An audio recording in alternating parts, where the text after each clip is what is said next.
Olá, alunos do nono ano. Hoje daremos continuidade ao nosso assunto da hora passada. A República chega ao Brasil. Vamos então à nossa aula de hoje. Então, pessoal, em nossa aula passada nós vimos sobre a implantação da República no Brasil e também tivemos a oportunidade de discutir um pouco sobre a queda da monarquia.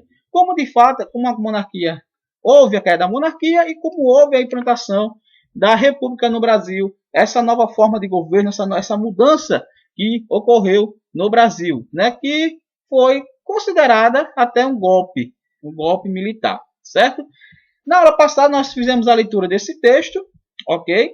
Que no dia 15 de novembro, né, que relata o dia 15 de novembro como sendo um dia que marcou, né, o início da República no Brasil, tá?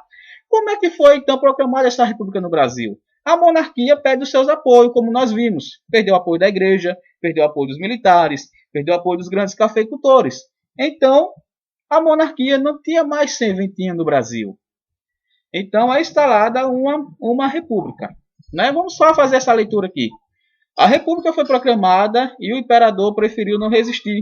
O golpe do dia 15 de novembro, então, foi resultado de uma ação isolada do exército, apoiada por um pequeno grupo de republicanos. A República foi instalada no Brasil, né, por meio de uma ação isolada do Exército, no comando do Marechal Deodoro da Fonseca, no dia 15 de novembro de 1889. Então, pessoal, proclamada a República no Brasil, sai a monarquia, não temos mais rei. Agora vai ser uma república. Então, quem é que vai comandar o Brasil agora? E aí, como é que fica? Vamos fazer a leitura, né? A República da Espada. O papel desempenhado pelo Exército na proclamação da República assegurou aos militares a chefia do novo governo. Essa fase da República Brasileira é conhecida como República da Espada. Então, como nós estamos vendo aqui na leitura, quem é que vai assumir o governo, quem é que vai assumir a chefia do novo governo vai ser os militares. Por meio de quem? Leitura.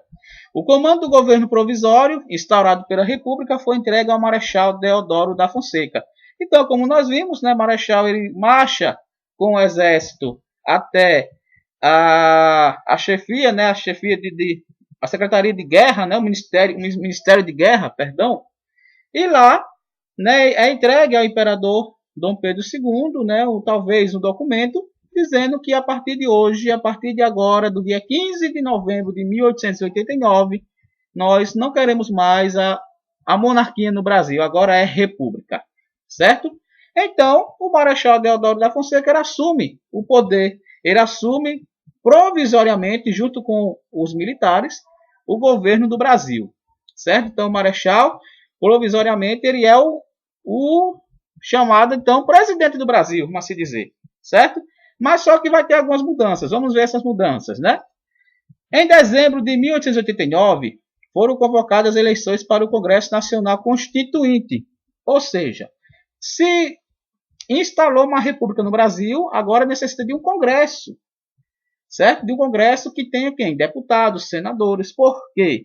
Vamos fazer agora a lei. Vai mudar, vai ter agora uma constituição. A república agora necessita de leis que vão reger o país, tá? Então, no dia 15 de novembro de 1889, primeiro aniversário da república, o Congresso iniciou a elaboração de uma nova Constituição para o país. Em fevereiro de 1891, foi promulgada a primeira Constituição brasileira. Esse documento estabelecia, entre outros pontos, que o Brasil passava a ser uma república presidencialista, com eleições para presidente de 4 em 4 anos. Então, durante o governo provisório, houve, então, a convocação de uma eleição para o Congresso Nacional Constituinte e foi elaborada essa lei. E a lei da Constituição previu, né, o documento preveu como lei que o Brasil agora é uma república presidencialista, ou seja, agora nós temos um presidente, né? Então, Deodoro da Fonseca, ele era o presidente, ele era o comando provisório, o governador provisório do país, certo? E depois ele passa a ser eleito presidente por meio do voto indireto, ou seja, quem elegeu o Deodoro da Fonseca para ser presidente foram os deputados, porque não tinha eleição direta ainda, certo? Vamos ler aqui. Com a formação do Congresso Constituinte e com a elaboração da primeira Constituição para a República, o presidente e o vice-presidente seriam eleitos pelo Congresso Constituinte. Assim, Deodoro da Fonseca foi eleito indiretamente para o mandato de 4 anos na presidência da República. Então, o Marechal Deodoro da Fonseca ele assumiu o governo provisório, né? Depois que ele assumiu o governo provisório, vai ter, então, a convocação das eleições para o Congresso Nacional Constituinte, que vai eleger os deputados de cada região. Os deputados vão formar o Congresso Nacional, vão criar, né, a lei, que é a Constituição, a primeira Constituição brasileira, vão colocar como lei, né, vão estabelecer que o Brasil agora é uma república presidencialista, necessitamos de um presidente. Já que Deodoro da Fonseca estava no governo provisório, ele vai ser eleito o primeiro presidente do Brasil. Então, ele se torna então, o primeiro presidente do Brasil. Só que, vocês vão ler na página 17. Deodoro da Fonseca ele vai ter algumas dificuldades de governo. E ele vai também renunciar no ano de 1891, certo? E só depois, em 1800, se não me engano, 94, se não me falha aqui a memória, vai ter novamente outra eleição no Brasil e vai vir outro candidato chamado, se não me engano, Prudente de Moraes. É isso mesmo, Prudente de Moraes. Ok, pessoal? Então, Deodoro da Fonseca ele vai enfrentar uma crise grande, porque o seu secretário, né, chamado Rui Barbosa, o seu economista, vai criar uma economia no país que não vai dar muito certo. E essa economia vai acabar derrubando Deodoro da Fonseca da presidência. Certo? Também outras confusões que ele vai ter com os fazendeiros de São Paulo vai fazer com que Deodoro da Fonseca renuncie à presidência, então, em 1891. Essa leitura vocês vão fazer na página 17. Tá bom? Então, gente, a nossa atividade qual vai ser? Terceira atividade da história. Tá? Primeira questão. A proclamação da República no Brasil, fato ocorrido em 15 de novembro de 1889, ficou registrada no quadro de Benedito Calixto, Proclamação da República. Esse quadro aqui, ó. Proclamação da República de 1893. Observe o quadro na página 16 e responda as alternativas a seguir. Esse quadro aqui está na página 16 do livro didático de vocês. Então, vocês vão responder essas alternativas aqui, ó.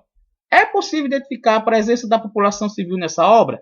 Nessa obra aqui, vocês identificam a presença de pessoas civis, pessoas comuns, sem ser soldados do grupo militar, do exército? Letra B. O evento parece pacífico ou conflituoso? Por quê? O que você acha dessa imagem, né? Letra C. Que mensagem o autor da obra pretendia transmitir ao representar a passagem da monarquia para a república no Brasil? E depois, questão 2. Quais medidas foram tomadas por Deodoro durante o governo provisório? E depois, questão 3, página 17. Explique a crise econômica causada pela política econômica de Rui Barbosa e o motivo da renúncia de Deodoro em 1891. Então, vocês vão ler a página 17, como eu já havia falado, tá bom? E vão explicar, né? Qual foi, né? Explica a crise econômica causada pela política econômica de Rui Barbosa e o motivo da renúncia de Deodoro. Então, você vai falar qual foi esse desastre dessa política econômica que Rui Barbosa criou. Ele criou uma política aí que acabou derrubando o pobre Deodoro. Certo, pessoal? Então, gente, essa é a nossa atividade, tá bom? Fiquem, leiam a página 17 para fazer essa atividade, a questão 3, tá certo? Estarei aguardando a atividade, o retorno de vocês. Um forte abraço e até a nossa próxima aula.